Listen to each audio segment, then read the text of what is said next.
Good evening. I am going to call our council workshop to order.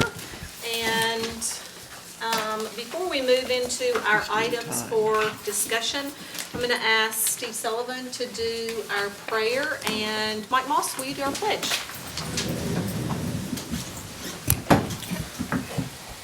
Dear Lord, thank you for today. Thank you for allowing us to come together and partake in the town's business, Lord. We ask that you be over these proceedings and everything that's said and everything that's done that would be pleasing in your eyes.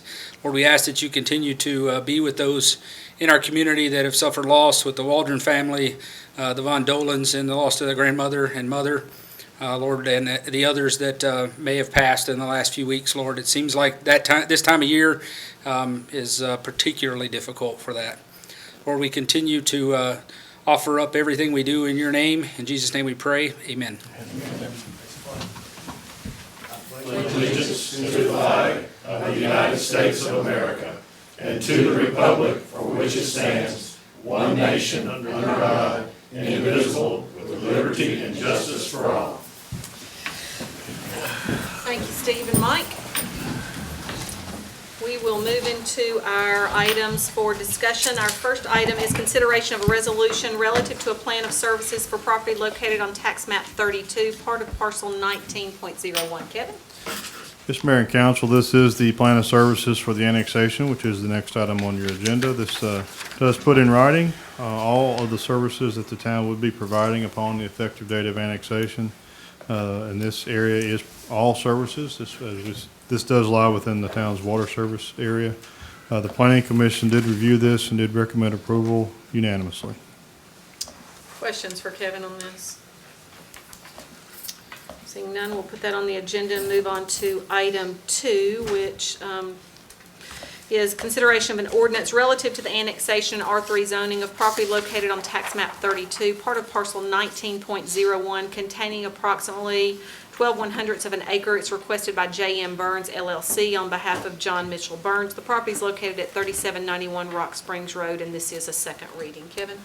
Yes, Mayor and Council, nothing has changed on this annexation since you looked at it on first reading. This is a cleanup annexation, really. There was a small area, 10-foot wide strip of land was left to prevent surrounding some other property that was not annexed. And this would just eliminate that. So as this property that is adjoining it to the east develops, all of the area would be within the town limits. And so it would be clear for folks who, when they're buying a piece of property in the subdivision, that it would be in the town. All of the property is in the town limits. Again, the Planning Commission did review this and it recommended approval unanimously. Questions for Kevin? Okay, we'll move on to item 3, which is our consideration of a resolution and memorandum of ordinance 20-01 relative to the annexation R3 zoning of property located on tax map 32, part of parcel 19.01. We will put that on the agenda. Item 4 is approval of the terms of and authorization for the mayor to execute a memorandum of understanding between the Smyrna Police Department and the TBI relative to the creation of a drug overdose task force. I could go up there and sit beside Jerry. You could just sit in his lap. Yes, I could. I crush his legs. Yes, ma'am, Mayor and Council, this is a force multiplier for the region in regards to, unfortunately, the amount of opiate deaths that we've had in our area. And in case of a mass incident, multiple agencies would respond to this. It does have to be an investigator. And, of course, one of the best things about this is TBI will pay for the training of this investigator and will also pay up to $10,000 for overtime on this investigator.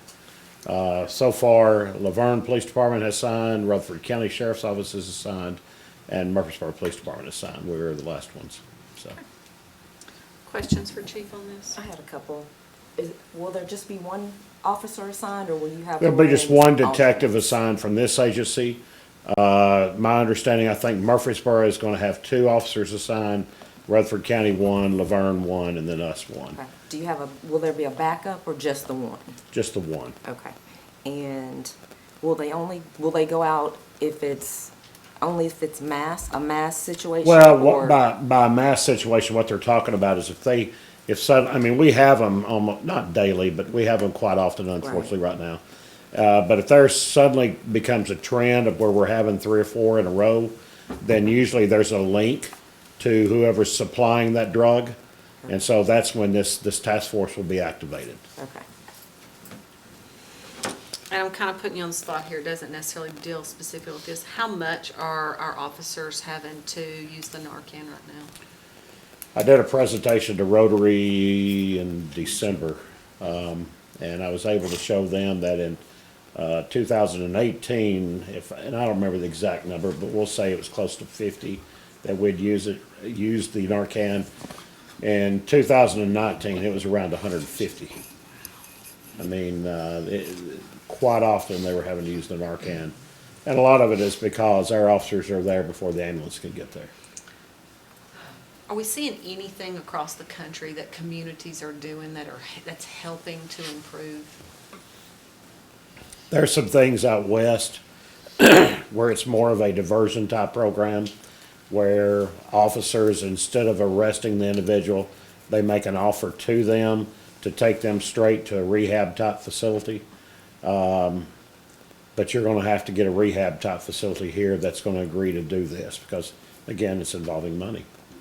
So, Well, and I think the interesting thing is there's probably not anybody sitting here in this room that has not been affected by it in some way, whether you know somebody, it's a family member or whatever, so it's just. Well, and I go back to myself at the beginning of this Narcan stuff and saying, well, you know, I don't think that our community needs it and all this. And I was told by a very good friend of mine who is a chief of police, who said, what family member are you going to deny this to?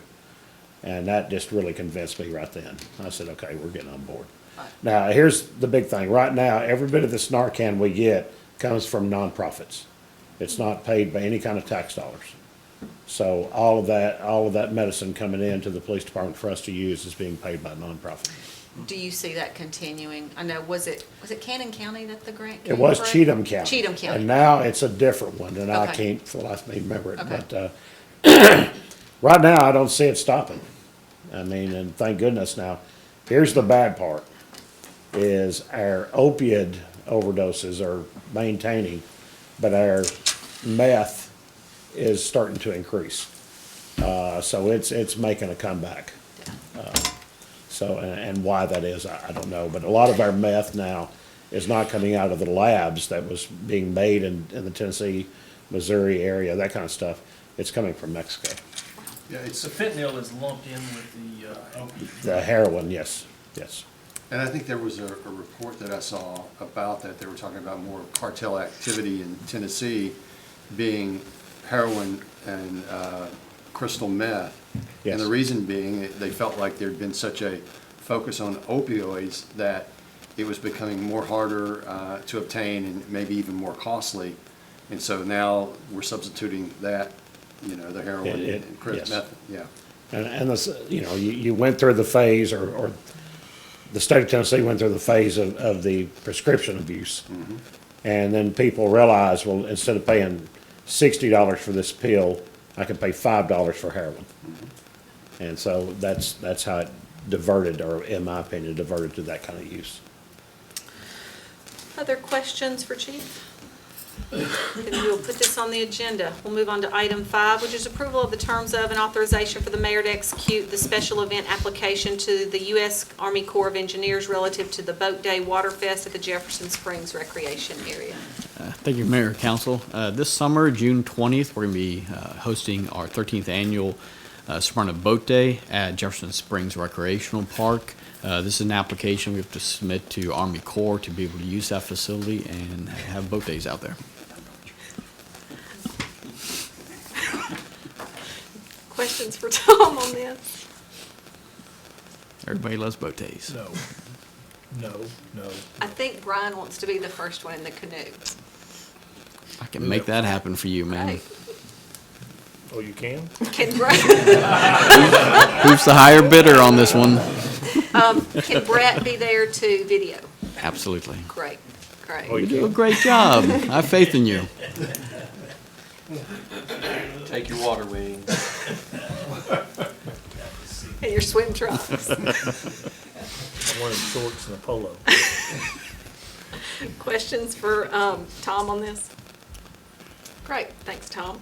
We'll move on to item 6, which is approval of the terms of and authorization for the mayor to execute a sole source private-public partnership contract with the Clear Institute of Middle Tennessee State University relative to the permit required once per 5-year water quality monitoring. Thank you, Mayor Council. Under our NPDS permit, once every 5 years, we have to conduct a sampling of waters that are a part of the TDEC designated 303D listed impaired streams here in Smyrna. They're going to be sampling for physical and chemical traits, biological and microinvertebrates, and gathering that data to be submitted to TDEC. Questions for Tom? Yes. So the streams that they're testing, I know it's 11. Is it always the same 11 streams, or is it certain places that they are designated to test each 5 years? It's this testing will determine if they fall off of that 303 delisted as an impaired water body. We actually had one body of water, Rock Springs Branch, came out of that. It was impaired for, I believe it's sediment, and then through work we do with our stormwater program, it was able to fall off of that, so it's not an impaired water body anymore. But the other 11 are still on that list, so now we're testing to see if they're still on the list, and if they are, what exactly they're on the list for. Okay.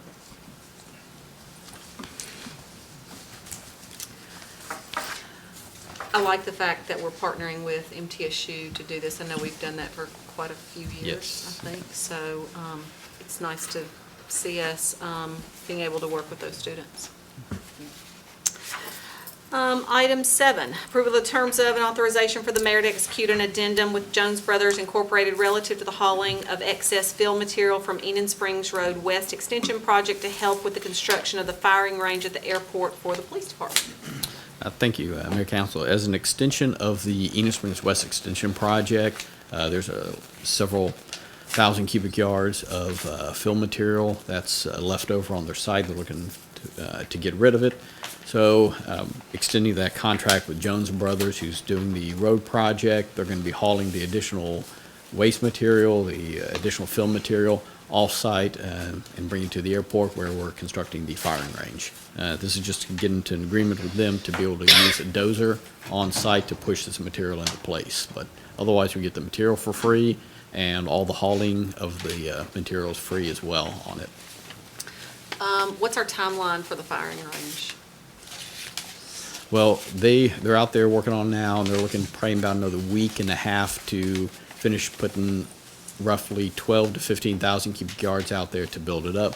We probably still lack another 15 to 18,000 cubic yards.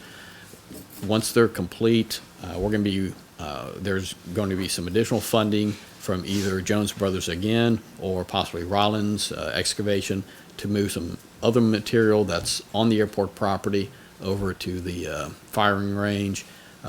Probably should take about 3 to 4 weeks to move that material over and get in place, and then we'll be closer to being finished with the firing range. Hopefully, if that's all the material that we need to haul in, then that part will be done. Then it'll just be seed and straw in it and stabilizing it. Great. Questions for Tom? Chief, where were we having to go for the firing range? It was, Hobson Pike, okay, the TWRA range. yeah, okay. Item 8, approval of terms of and authorization for the mayor to execute a performance agreement with Mixtape Band relative to the music at the Top Gun Night Run 6K race. Mike? Yes, ma'am. Thank you, Mayor, Council. Just like last year, we're going to hope to contract with Mixtape Band, who's an 80s tribute band. And you can see in the agenda summary, they're a 6-person band with 1 sound person. We're going to have them perform from 8 to 10:30, and there'll be a break in there for the awards. And they'll provide some sound and lighting, and we'll provide the stage and supplemental lighting to that. And hopefully we can get that LED screen back there again this year. So I know we talked about it in our committee meeting. So, but we're planning to pay them $2,500 for that event that night. It did go up from last year, but they gave us a good cut just for being the first year and wanted to help us out. So we feel like that's a good price still for what we're asking them to do. And I know if you read in the exhibit, it talked about having a place to change clothes and eat and all that type of thing. Last year, we used the football concession stand, and they were happy with that. So we'll do exactly what we did last year. Perfect. Questions for Mike? Okay, we'll move on to item 9, which is approval of the terms of and authorization for the mayor to execute a contract with Megatrax Production Music Incorporated relative to Channel 3 background music. Mayor, I can start off if you like, and if you have further, you can ask Kathy. But this is just, when you're watching Channel 3 and there's not a program on there, you recognize that there's music playing in the background. This will allow for a license to play that music for 1 year. Questions for Jeff or Kathy on this? I have to say, the music is usually pretty good. So, okay. We'll move on to item 10, which is approval of the terms of and authorization for the mayor to execute an acceptance letter relative to the .gov internet domain registration. Hey, Robert. Yes, Mayor and Council, thank you. This is it seems to be pretty much a housekeeping item by the federal government where they are requiring new authorization letters for all owners of .gov domains. They're looking for an authorization letter by the highest elected official, basically stating what it is used for, in our case, email, website services, and other such services, and that they will abide by their .gov regulations and procedures, and then be sure and cover the $400 annual fee for that. That's all this basically is, as you can see from the letter. Questions for Robert? Thank you, sir. We'll move on to item 11, which is approval of the terms of and authorization for the mayor to execute change order number 2 with Boatmen Construction relative to the Taylor Farm Sewer Upsizing Project. Pass the hot potato. Yes, ma'am. This is the final change order for the project. This is for additional hard surface that had to be cut and repaired during the project. The project has been completed, tested, and approved, and if you'll remember, there was an agreement between the town and Taylor Farms where they will be paying for half of the total cost of the project. Questions for Mike on this? Thank you, sir. Item 12, approval of the terms of and authorization for the mayor to execute a contract with Pyro Shows relative to the 2020 Independence Day Fireworks Show. Chief? Mayor, council, we had to go to bid this year for the fireworks show. Pyro Shows Incorporated came in the only bid we got this year.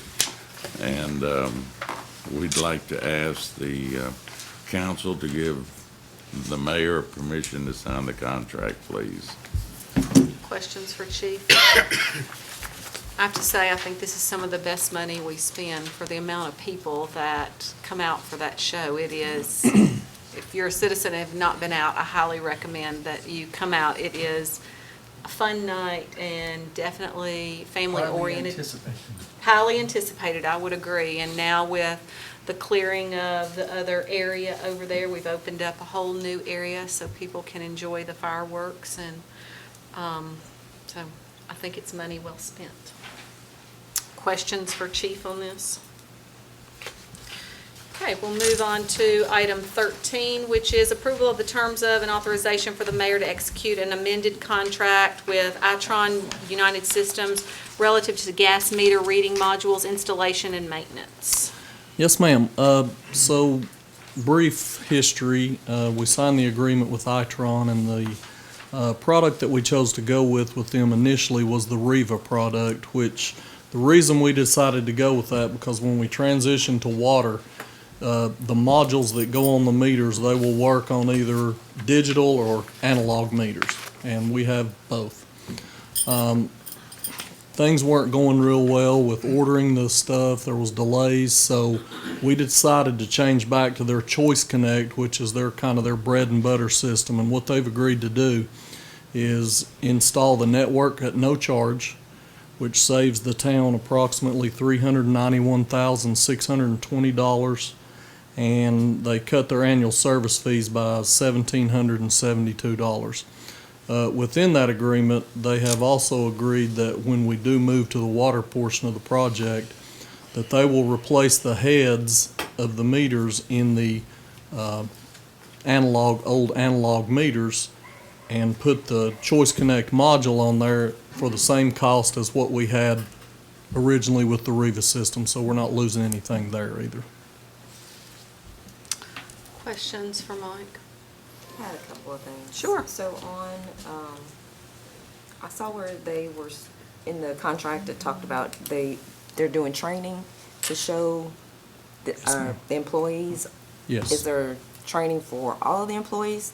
Yes. Or there's just a Well, set of them that will go out? it will and be do all the this? employees that are using the system. That'll be office personnel, Okay.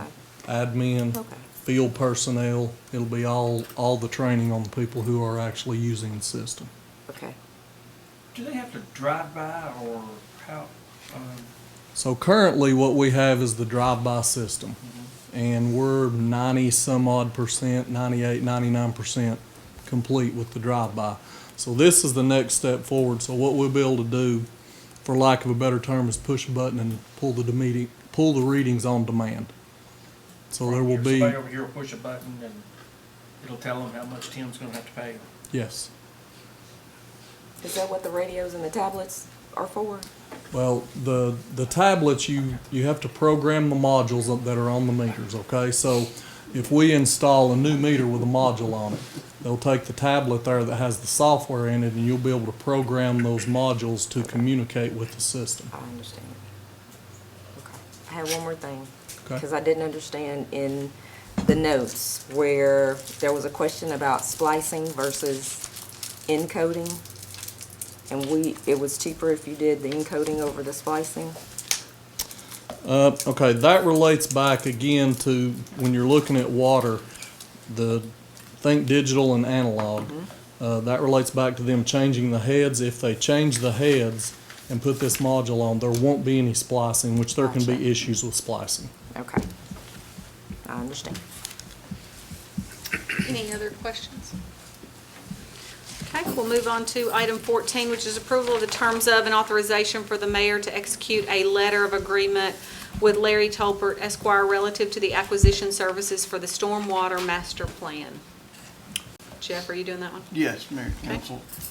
Obviously, I'm sure you've heard this name before. We have an existing agreement with this firm that does a lot of the work for us on acquisitions, closing, and also dealing with title issues as well.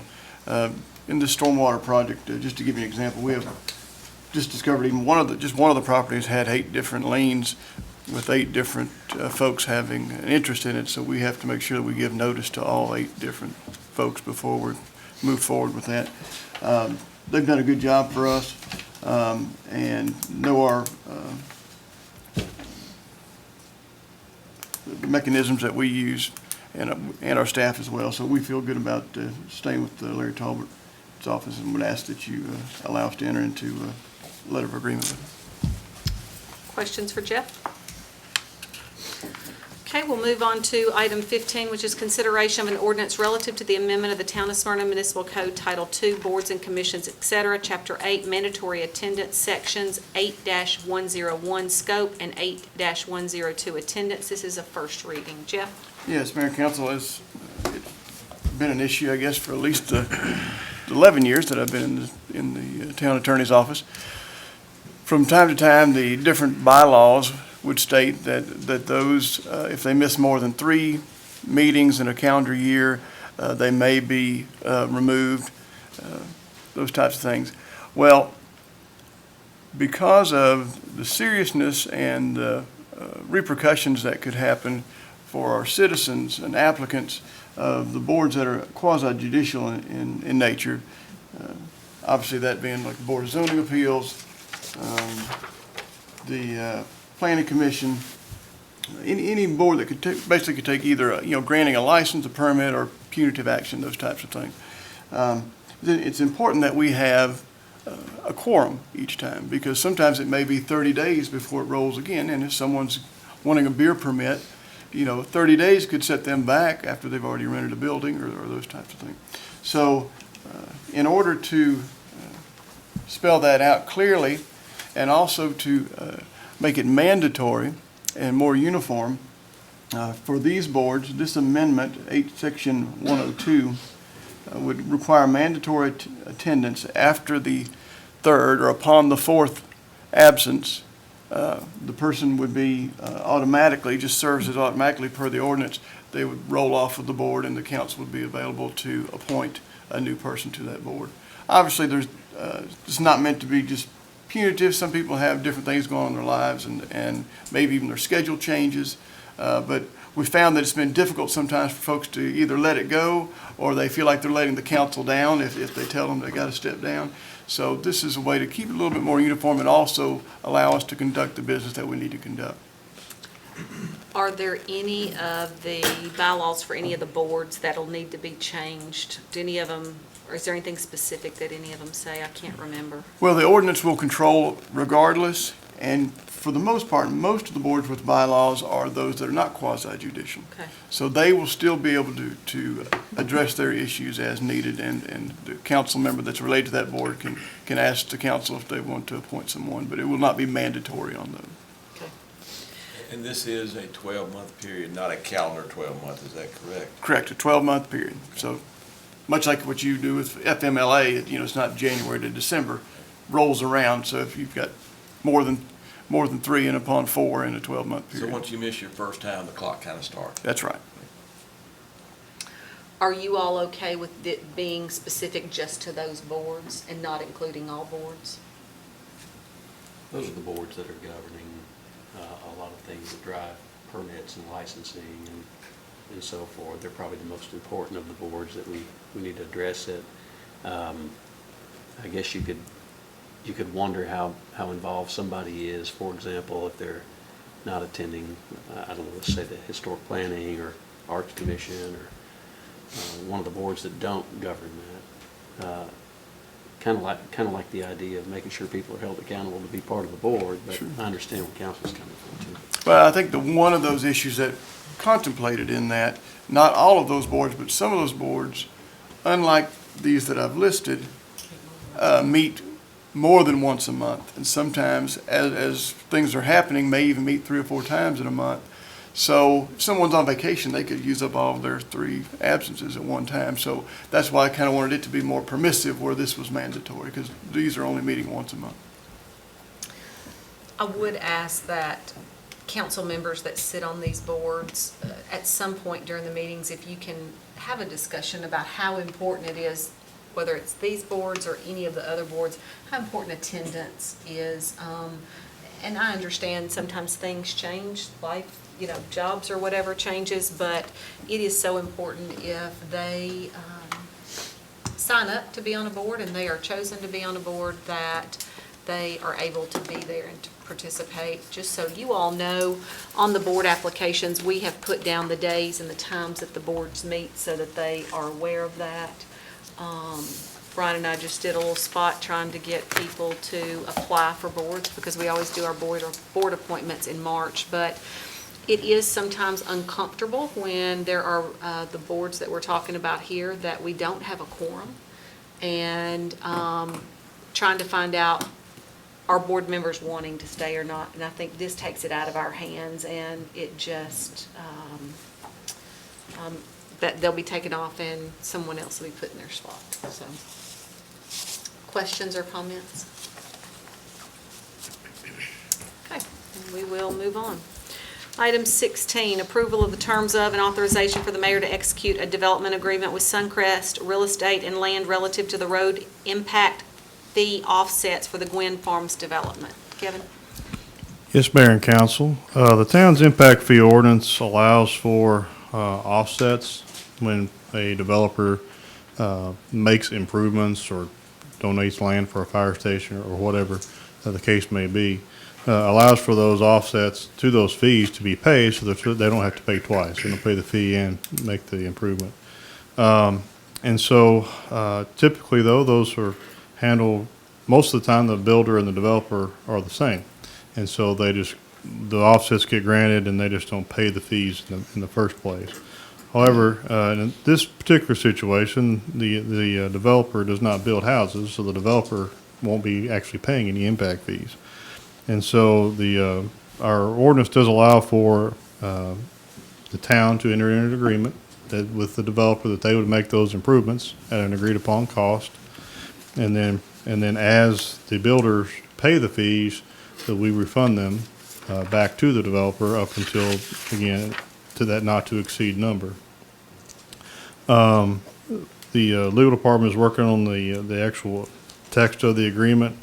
The numbers that are in your packet, I will need to get you a little bit, they have been changed a little bit because they did include numbers they are, as part of these improvements to the Walden Road, Rock Springs intersection, they are some improvements in Laverne, and we can't grant offsets to improvements they make in Laverne. And so I did ask them, and they did submit revised costs taking out the costs that would be in Laverne.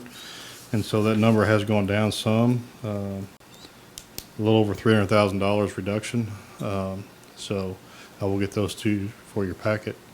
But essentially, it's still 70%. They are offset at the same rate as the fees are, which is 70%. So the total cost, even with the reduction, is about 1.7 million. So it'd be about 1.2 million would be the potential offsets. They are not going to reach that. The total number of lots that they have, they're not going to get to that number.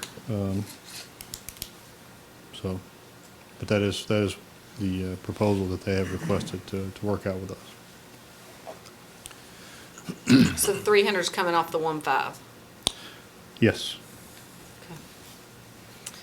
Okay. Actually, it's coming off, there's a $534,000 cost. And the 300 is coming off of that. And then there's a separate, there's a 1.2 total cost on the Rock Springs Road widening part of it. As a 1.2 number. Yeah, but what part of that 534 is Laverne's cost there? I mean, is that? It's about a little over $300,000. But on this list, is there items that I don't see that add up to that? Is that signalization, or what is that? The signalization is That's a signal. Smyrna's, isn't it? That would be incled in our cost, yes, Right. because that part is in. Primarily, there's a biggest part of the cost. They have to extend the culvert because they're widening Walden Road. There's pretty. That's what I was trying to figure out, where right. the difference was coming from. Right, and that would be obviously on the Walden Road side of it.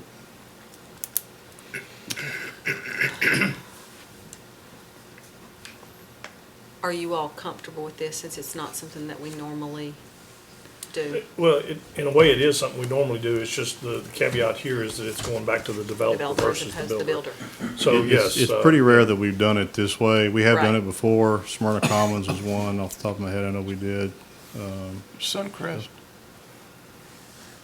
the group Suncrest was an organization that we entered into once.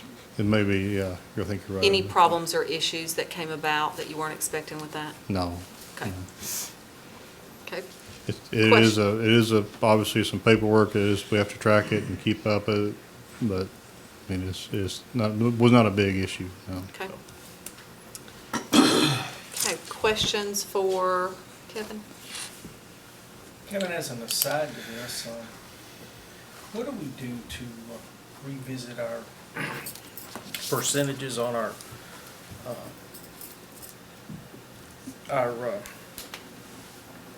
impact fees? I think we do it every 5 years, is that correct? Well, every 5 years, we look at the total cost. And so we last did that in 2016 or 17, I think. The percentages are something that is set by you. Technically, you look at it every year at the budget level. Right. So the percentages can be changed at any time because that's a part of the fee schedule and the budget ordinance, and 2 readings, you all can change that at any time. Every 5 years is the maximum amount. I think we increased that, was it last year? Did we? It was basically at the same time we looked at our last 5-year update was when we changed the percentages to across the board 70%. Yeah, effective, I believe, January 1st, 2018. I think this is going to become a little more of the norm as we move forward, because you're seeing your large conglomerates coming in, and they're going to be the lot buyer from a developer, and they hire a third-party developer to come in and do the development, and they buy the lots back from the development. So I think you're going to see probably more of that going forward than what we used to see. We do have a couple other locations that are going to be, they just haven't gone through the process as well, as far with them yet, but there's a couple other places that, one other place that this same developer, and then there's another different development that's going to be looking at a very similar thing that probably the next couple of months we'll be coming back to you with those agreements. Are you wanting us to look at that again? You know, we're, Because we're at what, 70%? yeah, Yes. essentially, Yes. we're leaving 30% on the table as we go through. And of course, I don't, we've never had it at 100% before, but I mean, growth is such hey, it has such an impact on us. You know, there's the impact fee, and it's really, more especially probably the roads than anything else, because, I don't know, I hear it, the public outcry, if you will. I see the traffic myself, and anything that we can do to alleviate it and offset having to,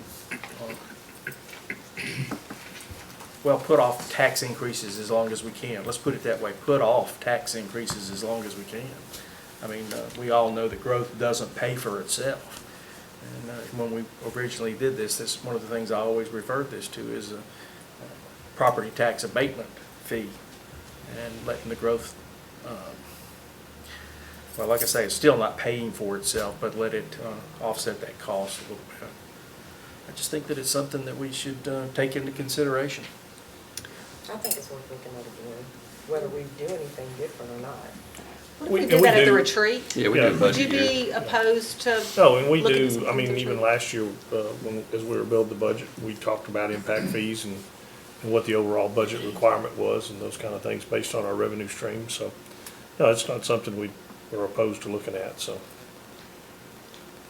Okay, so we can put that on for retreat, a part of it for the retreat. Well, I think it's gonna be before that, because we really need to look at it based on building the budget.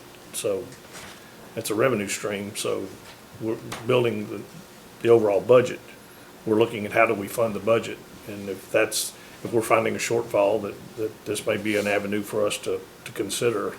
I think you've gotta look at it from that standpoint as, you know, where we, and go back to, I think, what she just said, before we have a tax increase, are there other places for us to find those revenue streams, versus having to go to the taxpayer for an increase, so. So are you wanting to bring it at a workshop? Well, I think we've got to get into this budget first. We start our budget hearings tomorrow, so give me some time to get a feel for what our overall budget is before we, Okay. okay? Okay. Okay, we will move on to item 17, and I talked to Brian a little bit about this, and Raquel, I wanted to talk a little bit to you. This is an appointment for one member of the Arts Commission Board to fulfill the remainder of a 2-year term, but it ends on March 2020. So that person would only serve, what, one meeting? Do you feel like we need to go ahead and do something now, or do you think we could wait till the March? We can wait. Wait till the March? Yes. Okay. Are you all okay with that, since it ends March of 2020, and they'd get what, a February meeting in, and that's it? So, okay, so we will put that one on to, we'll move that to our, February. no, our Oh, March. March meeting. To our March appointments. Okay, February workshop. I didn't see anything under other, or anything on our desk, anything under other I tonight? don't think we have before anything move on to under other reports? tonight. Okay, then we will move on to our reports. Pass the potato. Seems like there's a lot more on them out there. I know, we've added an extra table now. Chief? Yes, ma'am, Mayor and Council. We are taking applications right now for a Citizens Police Academy. People can do that on the website. It's a great opportunity for our citizens to learn more about their police department and what the police officers do and things of that nature. And we try to make it as interesting as possible. And then the other thing that I've got is tomorrow I will be participating along with a large contingent of other law enforcement agencies in a press conference about Super Bowl and about not driving and drinking or drinking and driving and things of that nature. And again, just want to stress to our citizens that our officers will be out in force. They won't be somewhere watching the Super Bowl. They'll be out watching for individuals that are impaired. So again, I just offer an encouragement to use a ride service or a taxi or call your mama, whoever. All right?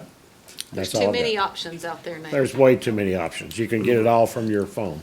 That's right. It's an app on your phone now, so, Uber. Or call Brian. Call Uber. Call Uber. yes, Great. Any questions or comments for Chief? thank you. Thanks. Well, let's see. How many months you have under your belt? Is this your second? Third. Third. Yeah, well, if I make it till tomorrow, I'll have 3 months. Great, great. Well, we hope you make it till tomorrow. That's, I think you're fine. I think Tom needs to be a little bit. No, Tom's okay. Tom's okay. He's got the video, so Yes. we'll be good. all right, We'll well, Mayor have and that Council, conversation later.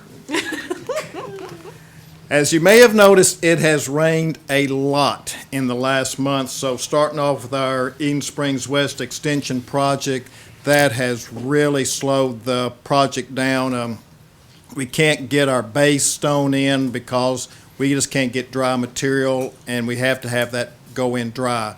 The one thing about the rain, it has allowed us to find some soft spots in it as we were doing our roll test with our trucks. So we did find some weak spots. We were able to go back in, remove that material, put in shot rock, come back into our surge stone and base. So we have found those, and it in the end we'll come out with a much better product with that. Today, Wildwood Drive was reopened. That road into the subdivision has been closed since back in December because we could not get the base stone dry, but contractor did get that road back open today. Next week, we're looking at probably closing down Gamble Lane up near the interstate across from the church. That road will be closed next week for about a week's time so the contractor can come in and get the base stone laid into that area to make that intersection come in at a 90-degree angle. So we'll get that in. Do we let those that are affected from that road know in some way? Yes. Okay. Right. I've talked to the one lady today that lives up there at the detour, getting her drive. We're working up there, so I did speak with her just at 4 o'clock this afternoon and went over what was going on, and she is good with that now. So, and we did do some pothole patching up on the detour that had gotten in a little bit of rough shape up there. So we did a contractor to get out there and get that patch work done. And like Tom said, we're moving off the excess material off the from the curve over to Old Nashville. That excess material is being moved, so that should be done here before long. So if the project is coming along, if we can get into some dry weather. The switching the road over will not take place in probably about mid-March or so when the asphalt plants open back up, so we hopefully have all of our base in ready. So in about mid-March, we will come in and put our base asphalt in, switch traffic over, and then remove the existing Rocky Fork Road and get that side worked in. And then we're looking probably maybe a June to substantial completion.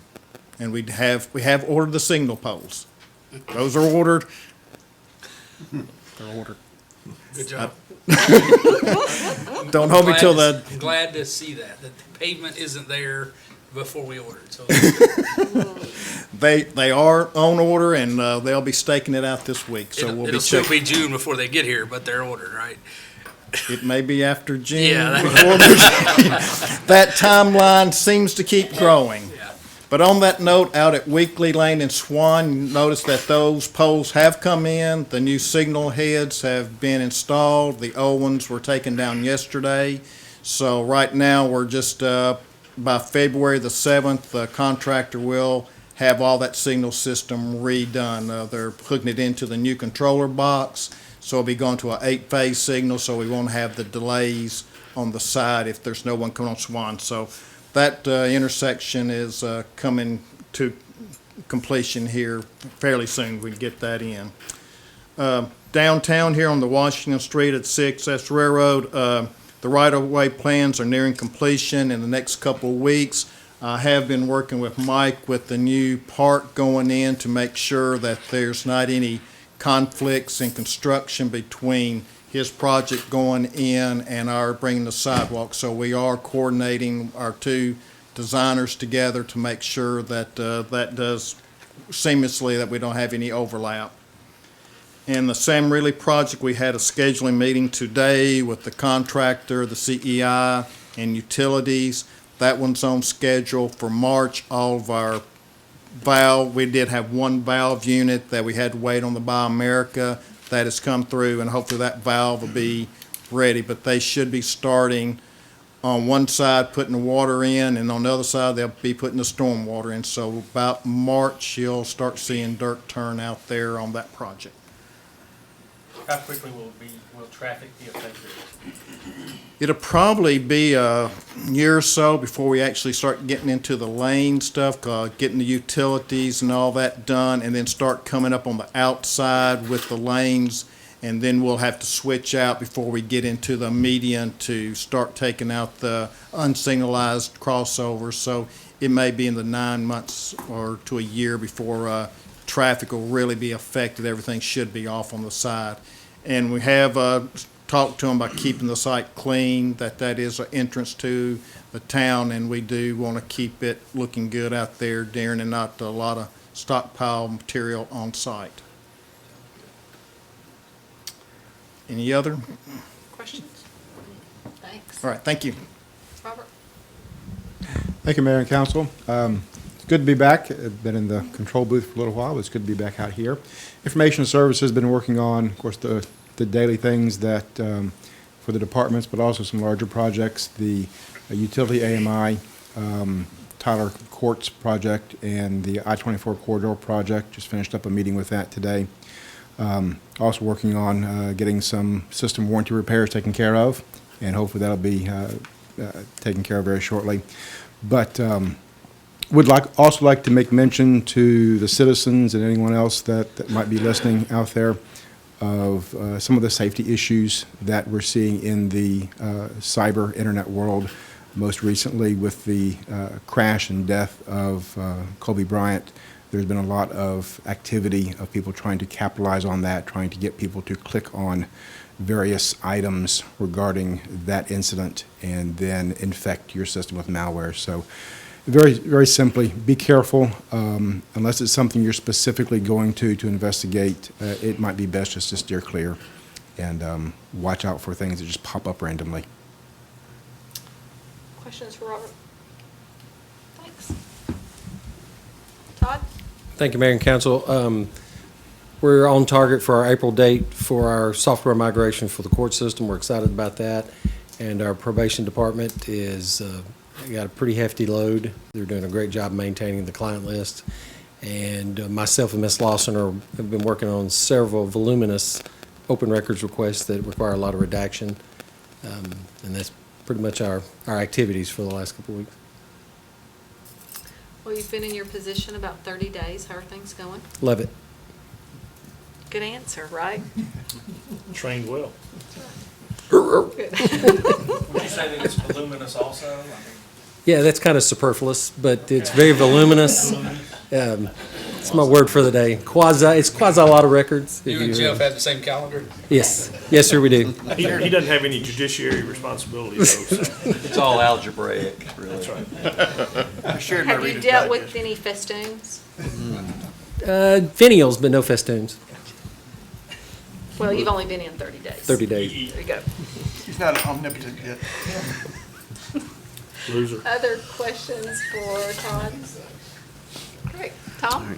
Thank you, Mayor Council. As you know, there's an area around Lake Farm and Nissan Drive that has been undergoing some significant flooding issues over the last several years, especially during flash flooding events. We have been getting in contact with those homeowners around the McClary Road, Lawson Road, and Parker Place area, letting them know that starting next week, we started contacting back in December, but to let them know that starting next week, we're going to be getting in there doing some ditch work, installing some storm inlets, and some piping systems to help alleviate some of the flash flooding issues that they've seen in that area. That work, like I said, is going to kick off next week. Our contractor is going to be on site starting some of the work in the backside of Lawson Road, and then ultimately moving over between McClary and Lake Farm Road, working behind some people's properties. We have drainage easements back through there. There are some fences that people had erected over the years, as well as put some sheds in the way, so we've been talking to them about getting those moved before we get in there. So that will kick off next week. That's all I got. Questions for Tom? Thank you. Steve? Mayor, Council, good evening. Just give you a few numbers. We have issued 35 new home permits last month and issued 39 new certificate of occupancies. That's 39 new homes that are occupied. And also I'll give you some numbers as it relates to some of our inspections over the last couple of years, 2018, 19. Last year we inspected over nearly 5,100 electrical inspections. That was a 44% increase over the previous year. Building inspections were also up 32% from last year. Building permits were up 24%, and the big number is that we issued 90% more electric permits last year than the year before. So, yeah, we are busy. Great. Listening to other mayors at Mayor's Caucus and Transportation Policy Board, we're hearing the same thing when we go. I mean, we're very blessed here in Middle Tennessee. I know that there's growing pains that go along with it, but we're really lucky, so. Yeah. I know sometimes y'all may not feel that way day in Well, and day out. we're glad to stay busy, but Yes. we are quite busy. Yes. Any questions for Steve? Mike? Yeah, thank you, Mayor and Council. I'm going to update you on the current projects and a couple other things. I'll just start with the SOAC. The new Dinosaur Exhibit is in, and it's been very popular down there. I had no idea that people were all that into dinosaurs, but it was a lot of people in there this past week. Also, the party rooms are staying booked down there. We kind of changed some of the timing up down there to give staff more time in between, and it's really worked well, but they are staying booked on Saturday and Sundays, and we're proud of that. For the public, shelter rentals will start February 3rd, be Monday. We use kind of January to plan out our year, and they'll be starting, so I know that from the ladies in the office, I'm hearing that May graduation is when they use all of our buildings and shelters, and they're eager to reserve those. Project-wise, Volunteer Park, staff's been working through some pretty harsh weather to keep moving down there. The outfield poles have been reinstalled. That allowed us to get started on our fence work. So the fence has been started this week, and they've actually got the framework of the outfield fences up, and I saw them rolling out some wire today. We'll have to come back and trench into the lights and straighten up a couple of poles with all the rain. We kind of knew they may move around, so we'll do that as well, kind of at the same time. And staff's working on relocating the road. When we moved the fences back, we had to move the road, so it's quite the project down there. But the staff's doing a great job, and I'm very proud of them. Lee Victory Park, I know this time of year may not have a whole lot of people in there except on the nice days, but if you are there and you notice that the playground has been updated a little bit, it has. We've got some new components over near Shelter 3 that I think people will like, some new handicap swings in there that are much easier to use, and we're proud of that, and also a new net climber and new roofs and that type of thing. So it looks a lot better than what it was. A lot of those pieces were faded after almost 20 years. If you've driven by the depot, you'll realize on the south end, the canopy's coming along. Building grounds It's done a fantastic job building that structure, and I know they had the lights on last night, or some of them, and they look great. And they're painting up under it the next couple of days, and then we'll add some more lights. So basically everything we've done down there was designed to basically have plug and play for a band or for speaking or whatever. So we've added seating, where you don't have to bring bleachers back down there. We've added lighting. We don't have to deal with that. Canopy, so people that set up don't have to worry about weather for their equipment. A lot of those people have several $1,000s worth of equipment that's out in the sun or out in the rain if it's not good if it gets wet. So we've added some picnic tables where we always drag some of the tables over there for the people. So we're excited to wrap that one up, hopefully at the end of February. Zama Park, you might notice the demo work has started down there. We gave them a notice to proceed last week. So you'll see some more work happening there, especially on the dry days, and I think they're going to work pretty hard to move fairly quick down there. And if you've noticed on the side of the road, that's just kind of a construction pull-off for those trucks where they're not in the middle of where they're working. So if you could ask about that. Cedarstone Park, we're trying to wrap that one up. Turf contractor is on site trying to finish up. They got a couple more fields to go, and then we'll do a punch list for those guys. We've been installing signage and concession equipment and trying to get ready to cut a ribbon on that park and wrap that up. So we poured the sidewalk around the playground this week, and we'll have some grade work down there. So a lot happening in the Parks Department, and I will let y'all know about a ribbon cutting. I've been asked a couple of times about when we're going to open that park. We're looking at mid to late March, but I did not want to set a date until I see that turf complete. Great. Questions for Mike? No, I did want to say I went by the depot today actually, and roof that canopy looks great. I was curious how it was going to tie in Yes, sir. and look appropriate, but it's amazing the work they've done. They've tied the roof line in with the original roof line, and it almost looks like it was always supposed to be there. Yes, sir. So phenomenal job. Those guys have done a great job. It looks Yeah. really good. I'll pass that along. A lot of hands on that one. Great. Thank you. Other questions for Mike? Thanks. Rex? Mayor and council. December local sales tax, we received $1,165,293. That gives us a budget surplus year-to-date of $13,399. December state shared tax, we received $537,732. That gives us a budget surplus of $92,979. So you can see we're running pretty much close to where we should be in those revenue sources. We start our budget meetings tomorrow. We'll be going over our current year line items as well as the budget request for next year. And we'll be having those meetings all of next week also. Great. Questions for Rex? Just for the general public's knowledge, Brian, can you talk a little bit about what the budget process looks like?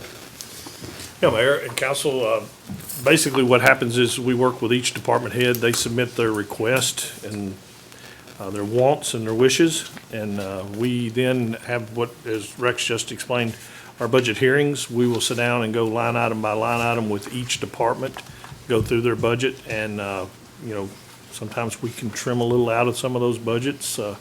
Sometimes we can move some things based on, the actuality of being able to complete that process during this budget year. So we'll make that happen. And then what we'll do is then come back with a budget book that we'll present to the council.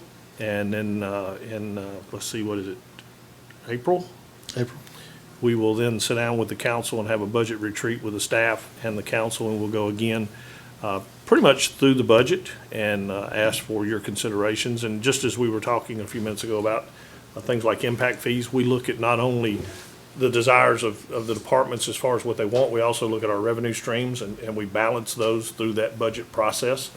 We look at what our tax revenues average have been based on our growth, based on sales tax coming from the state. We look at impact fees and the value of those. Our goal this year is to have a flat budget. We had a pretty substantial budget this last year from the standpoint of the workload. We feel like that's what's doable going forward for this next year. So we hope to be able to offer up a budget to the council again this year without a tax increase is our goal at this time. I just wanted the public to understand what a long process it is and takes time. how detailed the process is on department heads' parts, and then on y'all's Yeah, part. next as you week, go over. Rex, myself, and Todd will not be available Monday through Friday until after hours. It is a grueling process, but it's one that's well worth our time to go through. We always look forward to that time with the individual departments and, work on, because we incorporate our plan, our comprehensive plan, our 5-year, development plan, those kind of things into making sure we're staying on track with the things that we want. And we've heard from the community that that's what they want. We're trying to be realistic on what we can achieve, budget for that, and then make it happen. Great. Questions or comments for Brian? Just one, as we go into this budget meeting you all have next week, I heard you say after Mr. Cole mentioned the impact fees, that you kind of need to know that before you get to the budget retreat. How do we stack up to neighboring communities? Do we know, Kevin, do you know what our neighbors' impact fees look like? Or I don't want to put you on the spot. I'm just curious to know how we stack up. I have not looked at that recently. We have in the past put that information together. Just kind of be interesting, I think, for us to know. I can tell you, that was a question I asked Kevin last year when we were going into the budget, and we were competitive with our surrounding areas, because that was one of the things we looked at. It's a revenue stream based on, the budget process, and I wanted to know how we want to stay in a competitive position with our neighboring areas and stuff. And then also, gauge what, when you think about the impact fees, it's parks, it's public safety, and it's roads, and how are we stacking up, being able to, one, fund the projects that, and I used the term a minute ago, realistic to get done. I mean, we can all say we want a new road because traffic is an issue, but if we realistically cannot build that road, and we've got enough money coming through the tax system to quantify the needs that we have, then, we look at that just like any other tax. We don't want to raise a tax just to raise. We want to make sure that it's useful. So if we have the ability to do more, and we need more funding, then that's an opportunity to go back to that. And I think that's how you build the budget. That's how you look at the budget. That's how you go through the budget process. There's probably, the chief would probably like for me to tell him he's going to build a fire station next year, and we're going to buy a piece of property, and we're going to put all the equipment in it. That's not realistically that could be done in a year. By the time you buy the property, you do the plans, you hire a contractor, and then you build the building, then put equipment in it. That's more than a 1-year process, especially when it takes a year to build a fire truck. So you've got to bring some of those factors into the equation. Do some of those municipalities distribute those funds in a different manner than we do? I mean, we put a lot into our parks, right? We put a lot into fire and police and roads. That's where our money kind of typically goes. How does that compare to other municipalities? Most municipalities that have impact fees have road for sure. Some have, I know at least 1 or 2 have a fire fee and a police fee that are 2 separate fees. Parks is the other one that's pretty common. Those are really primarily the fees that are at least in one of these communities in Middle Tennessee at least. I know there's, I think some I've seen like for a library or something like that at one point. But for the most part, people have the same fees that we do, or maybe just have a road fee or something like that sometimes. Just to help the impact of the growth. Right. In a different manner, but the same idea. Same idea, yeah, same idea, but. Well, I agree. I mean, growth does not pay for itself. I mean, I think we all know that. And I kind of want to make sure we're competitive in the marketplace. I think it's important from that revenue standpoint. Yeah, absolutely. That And we don't cut our revenue. I mean, we try to strike that balance versus Right. what can we physically get done? What do we need to fund those opportunities? And look at all the different avenues from the revenue side and the expense side and try to balance that. Whether it's in, we see an increase, a couple of years ago coming out of the recession, sales tax really Yeah, went we up. actually backed you our know. impact fees way We down. did, because we had Because a good to, revenue yeah. stream. Now what we're seeing is some of those taxes are actually levelizing. Right. And that's a good position to be in because they haven't gone down. But at least, we're still collecting this amount. But because of growth, we've got other opportunities for investment. Yeah, I agree. Those kind of things. So it's a balance. Yeah. And that's what I was saying earlier. I'm not, we can give you a PowerPoint presentation on impact fees, but you need to understand how they fit directly into the budget system too. I don't want to raise taxes just to raise taxes. We need to raise taxes when we have work that needs to be done or things that need to be done to improve the quality of life in the community, and we have the resources to perform that work as well. It has to fit. Sure. Traditionally, one of the things that gives impact fees a bad rap is the fact that, okay, it drives the initial home costs up. Granted, it does.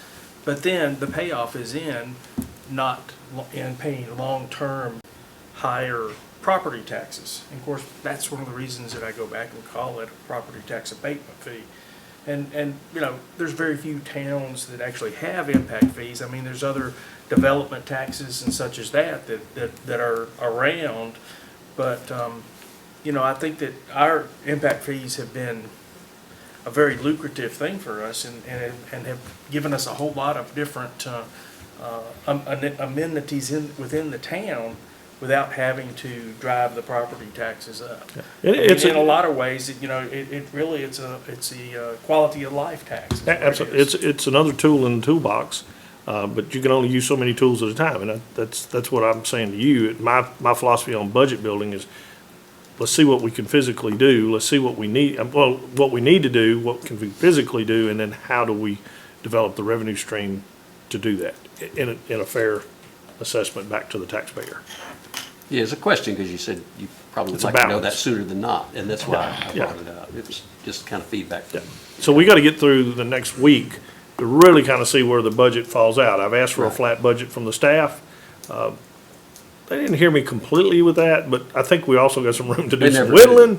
So, it's a process. And It's a we'll wish get- list. It's a process. We'll get through that process. Well, it always seems like it comes down to prioritization when we do like it, because I hear, every year wants and needs.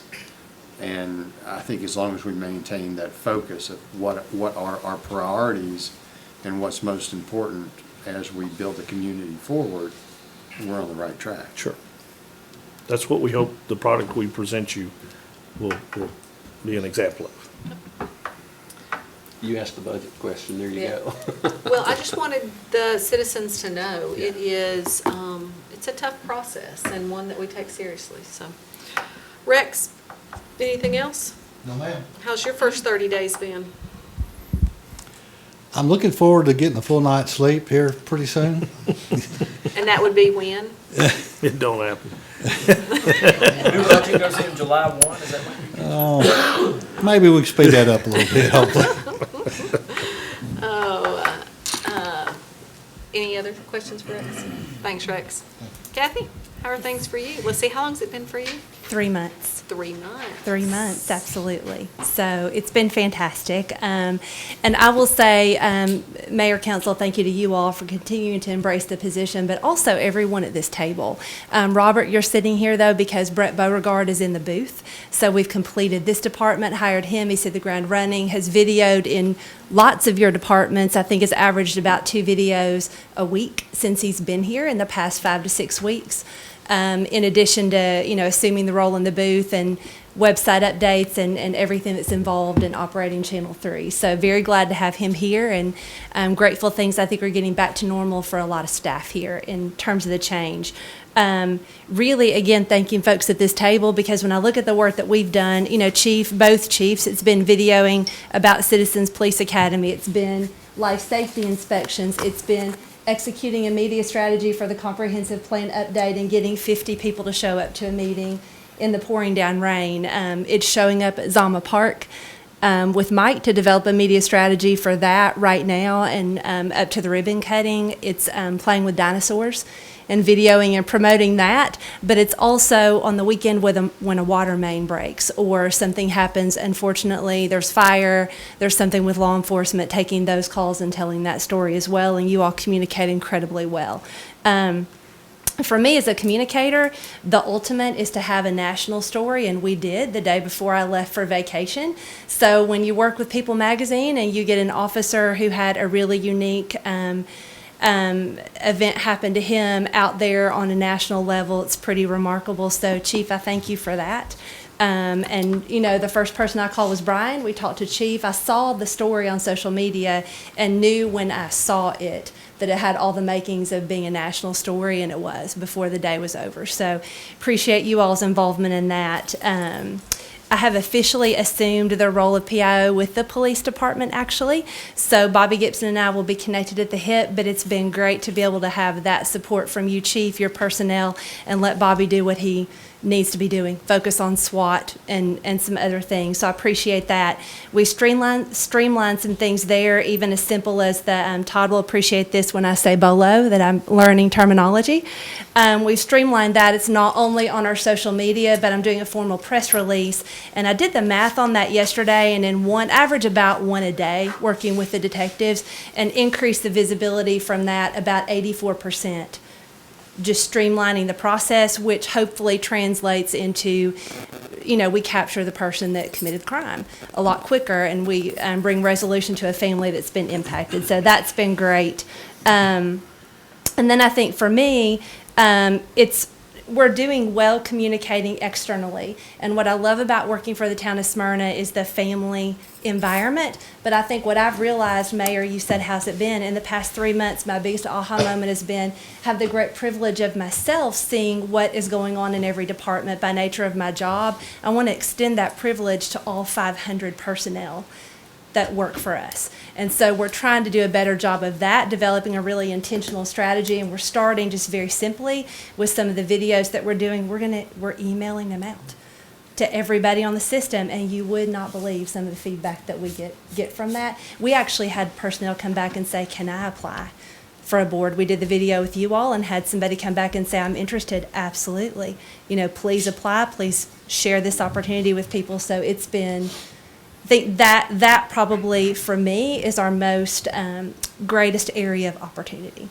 for growth. I think it's so easy for us to live in our bubble. Yes. We get so bogged down in our day-to-day that sometimes we don't know what other great things are going on in other departments or ways that we can work together. So, great. Questions for Kathy? Thanks. Kevin? Yes, Mayor and Council, we do have Planning Commission next week, so we have another busy night next Thursday night. Just kind of piggybacking on what Kathy just mentioned about our comprehensive plan public meeting. It was one of the more successful public meetings we've ever had as far as attendance. It was a terrible night as far as the weather was concerned, and I didn't know if anybody would come, and we had a really great turnout and a lot of great feedback. So the consultant is taking that feedback as well as some feedback that I've given them and different things like that, and will be coming back to us with a revised set of plans or plan and drawings, and we'll be bringing that to the Planning Commission and Council hopefully very soon for adoption and implementation. Also do want to just touch base, as I do every month. The census is coming up. April 1st is the count day.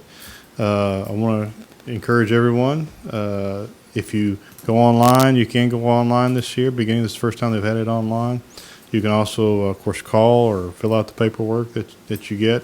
Encourage everyone to respond in that way. That way a census taker doesn't come to your house and ask you who lives there. And so just want to encourage everyone to participate in the census. It's very important. There's a lot of money that comes from the federal government that is distributed per capita. And so if the more people that we can prove that live here, the better it will be for everyone. So I just got an email from Mayor McFarland asking all the mayors in Rutherford County to participate in a PSA, but I hope that we're going to do some stuff here, and I'm sure council would be very open to doing some stuff with that, because it does make a huge difference in our budget. Absolutely. It's another one of those It's streams of another one revenue. That's right. Anybody That's right. want to take an educated guess on what the number will be? I mean, Oh. Can Good King might want to take a shot at that, I don't know. How many you think it'll be? I was the queen. That's right, you were queen. That's right. How Yes, many you you were. think? I think we're gonna be somewhere between 53 and 54,000. I think that's a realistic shot for us. Anybody else? I think it's a good number. Okay, we're gonna write that down. You gonna write that down? We'll write it down. I have to ride in the canoe if it's wrong. That's right. We need to do a That's Super right. Bowl card about the That's census. right, that's right. You know, that may be a cool thing to post on Facebook. social. That's a a great Facebook poll Facebook, yes. right there. Yeah, Uh-huh. just to see. And I'm giving Hal all the credit. for Oh, that. good, Sorry, there you Hal's go, already Hal moved got over. it, Hal's already, great minds think On alike. that with our golf course Facebook page. How many tees are in this jar? Yes, We Yeah. got a dozen titleisters. yeah. Be interesting to see who gets the closest. Well, I didn't hear anybody else's number. We didn't ask anybody yet. Oh, That's okay. right. She I'm asked gonna me post mine- directly. I'm gonna post mine on social media. After After it That's comes right. out. After it comes out. Yeah, once the, Before we announce it publicly. Is there gonna be a prize? no, not at that rate, there's not. That's a waste of money. Maybe we should think about that. We can look at that. Yeah. I think it's a That'd great be kinda idea. cool. Yeah. Okay, other questions for Kevin?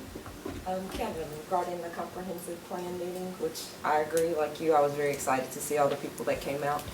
And you said that the feedback's been taken back to our consultant. What were some of the major things that people had feedback on? In reality, what we heard a lot of was, the ideas that we brought forth were really good, which was good. I haven't really heard a whole lot other than that, and other than the economic development element had a lot of positive feedback, and I think there was some more, even some positive comments regarding, there were some, as part of our plan, in addition to the normal kind of residential areas and different things like that, we had some development nodes where you might have some neighborhood commercial nodes. Sometimes those get controversial, and I heard very positive comments about that. Even one from someone who, it was very close to where they live, and they were excited that could be an idea for them, that they may have a commercial area near them. So, I will anticipate some more feedback, I guess, from our consultants. They haven't given me a whole lot of that yet. But everything that I heard for the most part was very positive. So we'll see, I guess, but. Other questions for Kevin? Hal? Yes, ma'am. Good evening, Mayor and Council. February and March is when we get real aggressive with spraying weeds out of, especially the Bermuda. We've got approximately 125 acres of Bermuda fairways, tees, and primary roughs. All the tees are hybrid Bermuda, and all the fairways and primaries are common Bermuda. And they're dormant. So if it's green and it's in any of those, it's weeds. And so we get really aggressive in February, March, spraying those out. If it's not raining and the wind's not blowing, we'll be trying to kill the weeds. Still booking outings, doing equipment maintenance. Next week, the middle school golf season starts, and we have 3 middle school golf teams here in Smyrna, Stewart's Creek, Rock Springs, and Thurman Francis that start playing, they're practicing, getting ready for their matches, and it'll run through into May. And then high school is always in the fall. And we have a facelift. If those of you haven't driven by and seen it, we have a new roof, new gutters, new downspouts, and kudos to Tom Rose and Pete and his staff for overseeing that for us. But it looks really good. Looks really good. Questions for Hal? Thanks. Mike? Yes, ma'am. We did complete the concrete pour at the wastewater plant last night. Hope it didn't cause too much inconvenience.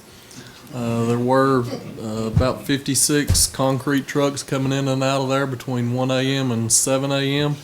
They ended up pouring about 550 cubic yards of concrete. So as we move through the project, this type of activity will happen again when we get into different basins and other basins. So we do that to minimize traffic during the day and also to give the concrete a better opportunity to cure during the day as well when we pour it overnight. So hopefully we'll try to keep the disruptions at a minimum. Thank you. Questions for Mike? Chief? Mayor, council, the fire department a couple of months ago applied for a grant with the firehouse subs for 3 new LED light towers. And we received yesterday news that they have awarded us $35,579 to purchase these 3 towers. So we are going to move forward in getting that done, and we're very thankful to Mark Watson and the Public Safety Foundation of Firehouse Subs. Great. Questions for Chief? I got some dates that you had sent us, Easter egg hunt and Working on Safety Expo and Independence Day and Independence Day. Lots of stuff, so getting ready for 2020. there you go. Budget passed us, we'll do it.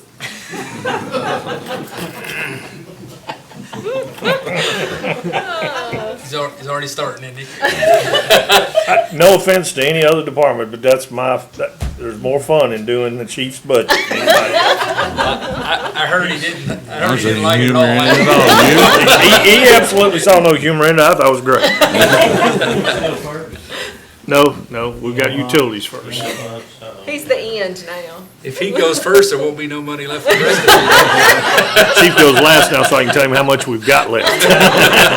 Here you go. Miss Diane, do you have anything?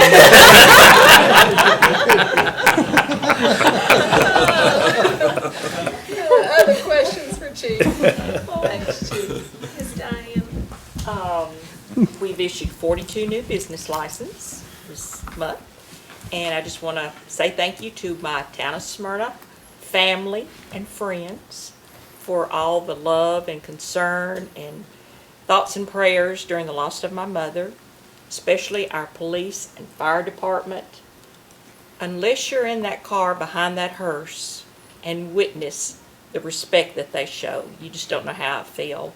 And I just want to say, from the bottom of my heart, I appreciate that.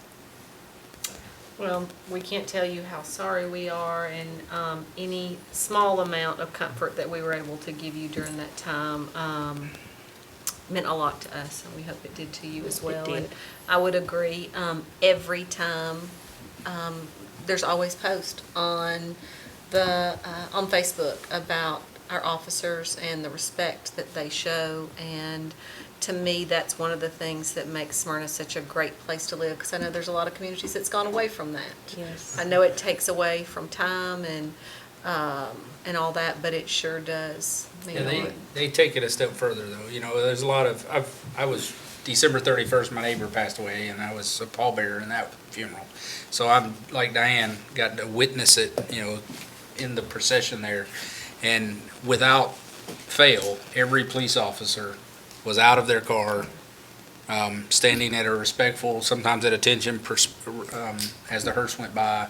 You know, they took the extra step. They could easily just block the red light and sit in their car. Exactly. But they didn't. They got out. They are standing very respectful to represent us all well. And it definitely means something different when you're in that procession. Yes, and it's and one of my your loved family ones that they're respecting. That's not from here, that was the first thing they commented on, because where they're from, that doesn't happen. That's right. Well, we will continue to keep you in our thoughts and prayers. Anything for Miss Diane? I just want to add to that, Diane, we just continue to be in our prayers and your family as you go through this healing process of loss. And then, again, Chief, both of you from our police and fire, it's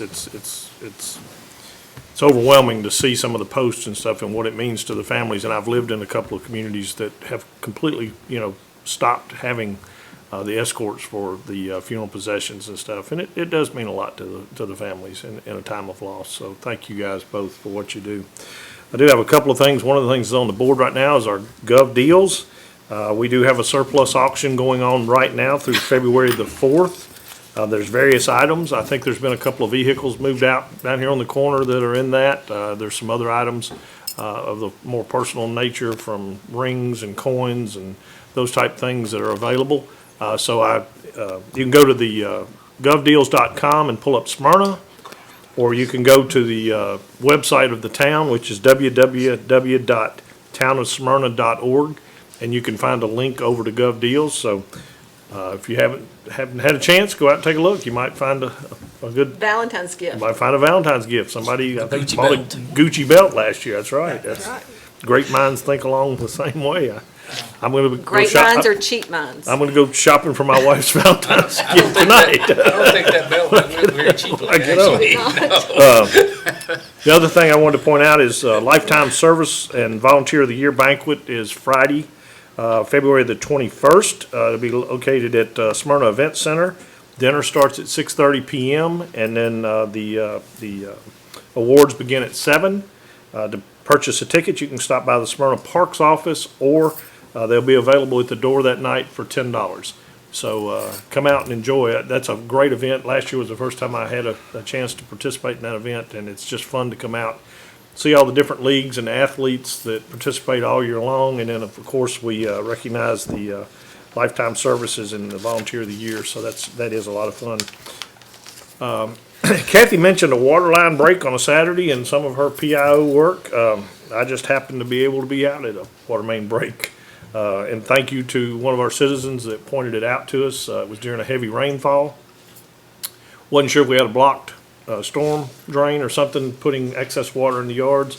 But coming off of St. Christopher, we did have a water main break, and I was able to get out there, and Mike, I've talked to some of your folks, but make sure they know how much we appreciate, man.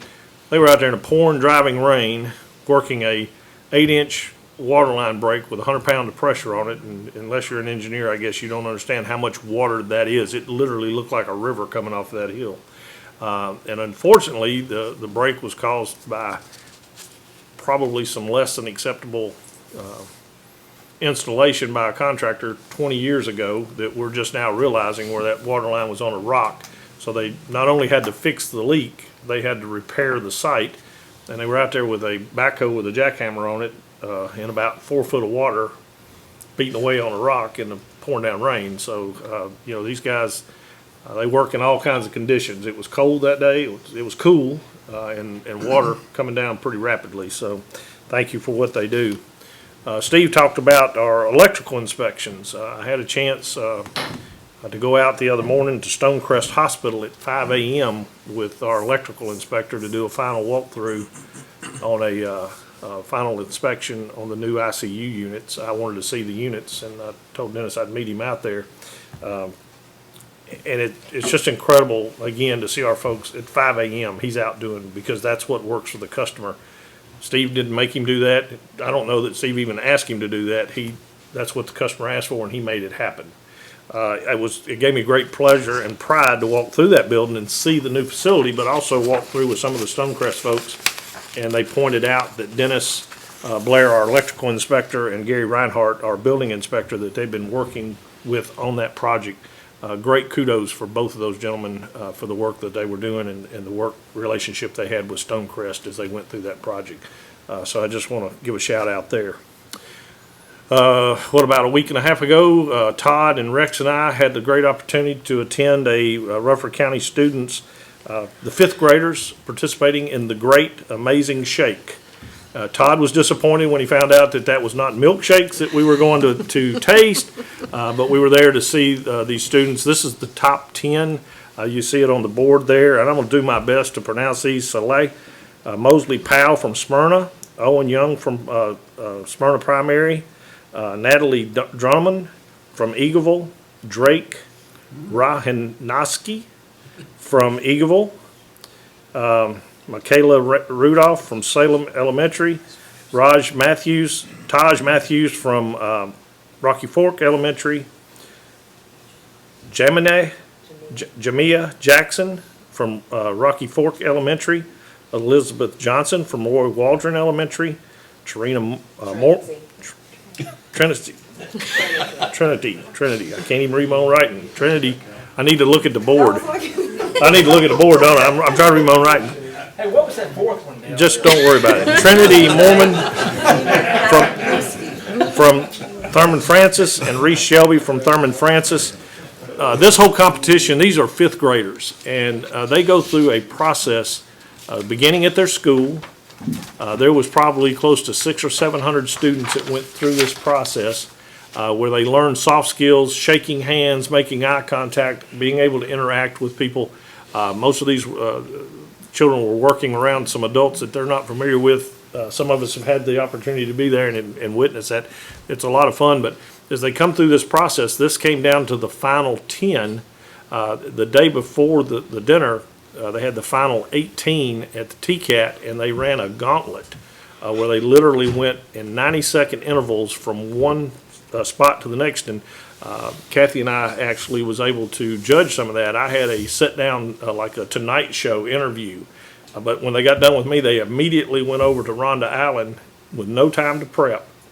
When the gong went off, they moved to that station. And they were put in front of a news camera with a microphone, and the question was, there's been an oil spill in Smyrna, and what are you doing as a town employee to fix that situation? I mean, random things, just really interesting. But we cut that down to the top 10. The winners, I'm happy to report to you, was Miss Powell from Smyrna Primary and Miss Drummond from Eagleville. And I'm not competitive, but I don't know if anybody noticed, but 6 out of the top 10 were participants in Smyrna school system with Rutherford County. Just teasing, but it's a fact. And we do have one of the winners from Smyrna. And now they will be going to the national competition that will be held in Atlanta, Georgia on April the 17th through the 19th. So if you ever get a chance to be involved in the Amazing Shake, take that opportunity. It is just a lot of fun. It's really cool to see these kids. And even at the dinner the night that we went for the awards dinner, they literally had to get up and make a speech and thank, the chamber and the school system and all the different participants for putting this on. And it was interesting. I think we had 2 out of the 10 went up without a piece of paper in their hand to make about a 3-minute speech in front of a group of 75 people probably in the room that night. So really, really a lot of fun. So anyway, congratulations to everybody that participated in Amazing Shake, and congratulations to the 2 county winners that will be moving on to Atlanta. Tomorrow, I have the privilege of being here tomorrow when the chief does his pinning ceremony. That'll be at 2 o'clock here in the council chambers. Anybody that would like to attend, you're welcome to come and attend, especially council. If you've got time and would like to come by, I think it would be great. But we'll be pinning 6 new officers, and also Mr. John Lear is our new captain. Our new officers are Cole Lewis, Ernest Carr, Alex Watlington, William Charbonneau. Okay, Matthew. I did not say Chardonnay. I know what that is. My wife drinks Chardonnay. Matthew Rickert. Kane Fan. You get subtitles. I'm gonna have to get How long subtitles. did you practice? Yeah. And then also tomorrow, we will be recognizing our Dispatcher of the Year, Miss Beth Henniger, and then also our Officer of the Year, Brandon Kilfoyle. Did you get that right? I did get that right. So I said that. Well, we're hooked on phonics here. Okay. Now you know how I feel pronouncing all those chemicals. I know what a SCADA system is.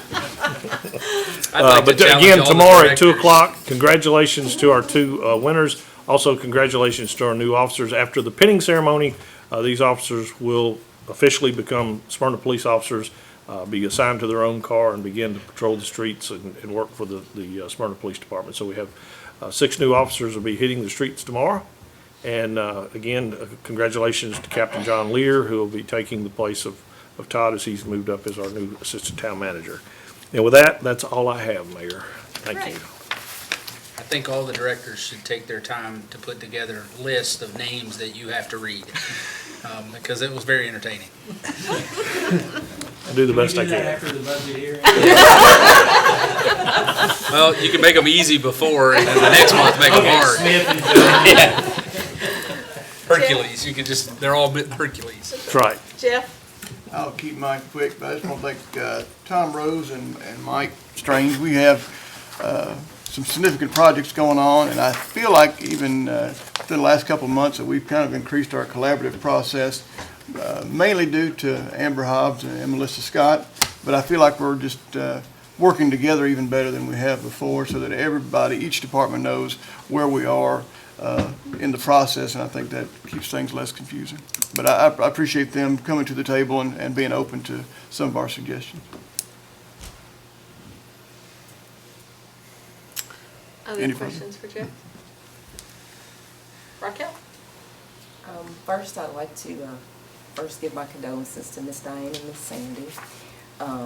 And then I'd like to thank Brian on the updates for today. Thank you for putting that together and giving us an opportunity to hear the highlights for the annual audit on our financials, and also to hear about the improvements and all of the new processes that are going on through the judicial, court, and probation areas. And thank you to Rex and to Todd for your participation in that. And we've already talked about it, but I did have down about the comprehensive plan meeting and all of the individuals that came out. It was a really good turnout. It was a rainy night, and we weren't sure, or at least I'm like you, I wasn't sure as far as how many people would actually come out, but there were a lot of people that came out, supported, and were eager to see the plan and to provide feedback. So very glad about that. And lastly, this is Super Bowl weekend, as Chief mentioned early on, and I just like to say to be safe while you're out celebrating, and use the means to get around, and don't drive intoxicated. That's all I have. Thanks. HG?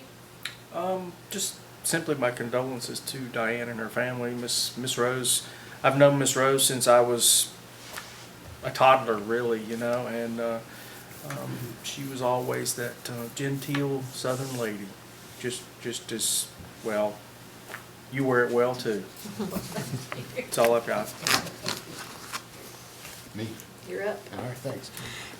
This past Monday, I had the privilege, along with Smyrna County Commissioner Wayne Blair, to meet with Girl Scout Troop 1841.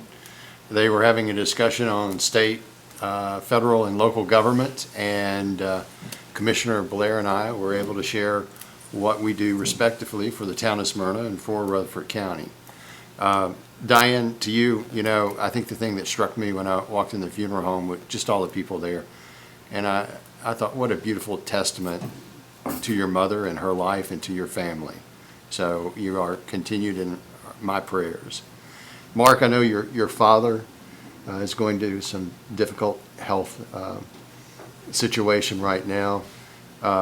I had the privilege of growing up around Mark's mom and dad, and they were actually, probably at times, they actually thought I was probably part of the family too.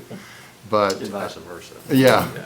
But you couldn't have asked for two finer examples of a Christian gentleman and lady, and just, caring people that they made you feel loved from the minute you went to their home to the time you left their home, and just everywhere in between. So, Mark, your father's in my prayers Thank you, I now. appreciate it. And all of you have been reaching out to me in different times, in different ways. And, you find out really what that means when it's your family. So I appreciate it from all of you that have reached out. And he's continuing to battle, and we're hoping for a better turnout. But we know after 90 years, a lot of health issues, the Lord may call him home soon one day. And so we're trying to get prepared for that as well. So thank you all for reaching out and encouragement. I appreciate that. That's it. Anything else? Okay. Jerry? Yeah, also Ms. Diana, as I said on Monday, but certainly my thoughts still go out to you and Sandra and Steve. Known you guys a long time, and your mom certainly left a legacy, and so we are so sorry. Also, Robert, thank you for the help that you gave me the other night, helping me get back into my computer and getting some information off of it, so I appreciate that. I didn't mean for you to call me at night, but I appreciate it very much. And let's see, Kevin, the planning meeting I thought was excellent. I hardly got to the back. I didn't know there was cookies back there until after everybody was over. I got to talking to everybody in the front, and I never made it back there. And so finally at the end, somebody said, "Well, there's great cookies back there." Well, I was too late. But it was good. Thank you. Mayor, that's all I've got. Steve? Obviously, I want to add my condolences, Diane. It's tough when you lose someone, but when they've led a life like your mother, it is a great comfort to know that she was loved so much. All right, we'll continue to pray for your family. And Mark, my father-in-law is 90, and so I feel your pain. I see what you're going through, and I'm going through the same thing. Every little sniffle can lead to something serious at this stage. So it was good to see the picture of him sitting up in the bed and asking where his noon meal was. He's still not had one of those. Yeah, but, you know, yeah. So it was he good sure to see does that. want one. Yeah. So we'll continue to pray for your family as well, and that's all I've got. Well, thanks again to everybody, and you know, Tim, just to echo what you said, Tim and I, everybody knows the story if you've been around long enough. Tim and I met getting ready to fight one another, and that never happened because I transacted a real estate deal when I was 13. And I thought he took it. Well, he finally realized I had fee simple title to that tree fort. And so And it was close to dinner. it was. But that said, Tim, it's reciprocated. My family's, his family together, we all raised up, spent a lot of time in each other's households, and so thank you for that, for all of you for doing that. I'm repeating again what I said a minute ago, but Diane, that's why I wasn't here, and I've shared that with you, and I want to make sure you understand. I know you've had sort of a hard year and a half. You know, Tom's had his surgery, and then you lost your son, and now your mother. And so our prayers and condolences don't just sit there. It goes back a little ways with everything you've had to deal with. And so we love you, and we just want you to know that we think of you and the losses you've had to endure. And it's never easy, but you and I talked a little bit today, and you shared where you knew everybody was. And so just prayers and condolences to your family. That's all I have. Thanks. I have a couple of housekeeping items. First of all, we encourage you, if you would like to get more involved with your community and you live inside the town limits of Smyrna, we encourage you to apply for one of our town boards or committees. We will be making these appointments in March, and the last day to turn in your application is March the 9th. You can apply on our Town of Smyrna website, or you can pick up an application from Town Hall. The Smyrna Town Hall will serve as an early voting polling location, and voters can cast their vote for party presidential nominee, as well as the Rutherford County Highway Superintendent, Property Assessor, Circuit Court Judge Part 5, and County Commission District 10 nominees. The early voting will be held February 12th, 2020 through February 25th, 2020. Registered voters need to bring a state or federal government issued ID with them. Town Hall voting hours will be 10 a.m. to 6 p.m. Monday through Friday, and 8 a.m. to 12 p.m. on Saturday.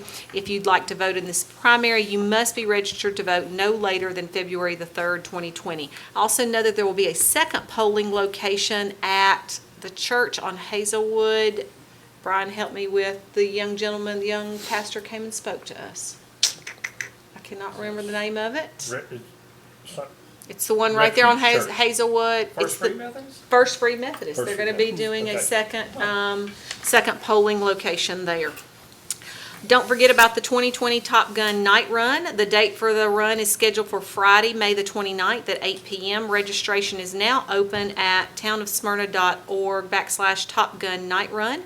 Just to let you know, we're only going to accept registration for 600 runners, and we already have 61 runners, is what Mike told me today. So we are filling up already. So I would recommend, if you want to participate, that you get registered.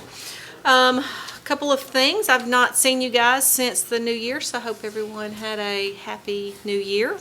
I got to speak to Scout Pack 482 at Stewartsboro. I always enjoy getting to get out and speak to organizations, especially when it's the youth, and they had so many great questions, and we're so excited. So, and I think Kathy got those pictures put up on the website. Council members, I encourage you, if you go out to speak to a group or whatever, make sure to grab some pictures, and if they're open to those pictures going on the website, get them to Kathy, because I think it's nice for people to see what organizations we have in town, and a lot of times they're really excited. This past Saturday, I was with the Stones River DAR at the Senior Citizens Center for their 50th anniversary, so congratulations to him. Mark, I just want to say how sorry I am with what all you're going through. We talked a little while you were there, and we're thinking about you. Diane, you and I talked at the funeral home about my grandmother riding with your mama to church every day, even though my granddad went as well. I'm sure she was not, didn't like his driving, was probably the reason, I don't know. So, and I told you, I would have loved to have been a fly on the wall to hear the conversations those two ladies had, whether it was out buying dresses or headed to church and home from church. So, we're thinking about you. Brown's Chapel, thank you for inviting me this morning to the science fair, judge the science fair. We're checking with them to see if they'll bring those projects here. We've done that before some of our meetings. Sometimes scheduling is an issue for them and being able to get kids here. But I will tell you, those projects were amazing. I think you all have seen in years past what great kids and what amazing projects that they have, and it was amazing again this year. So thanks for having me out to Brown's Chapel this morning. I made a note here, but I don't know what it is, so we'll skip that one. And Jeff, thanks for representing us with Tasser. I know you've had your meetings, week before, when was it? 16th, 17th. 16th and 17th. You are doing a lot of important work and sending us great information back with things that you all discuss. So thanks for the updates on that. So anything else? Nothing else to come before this board. We're adjourned. Robert.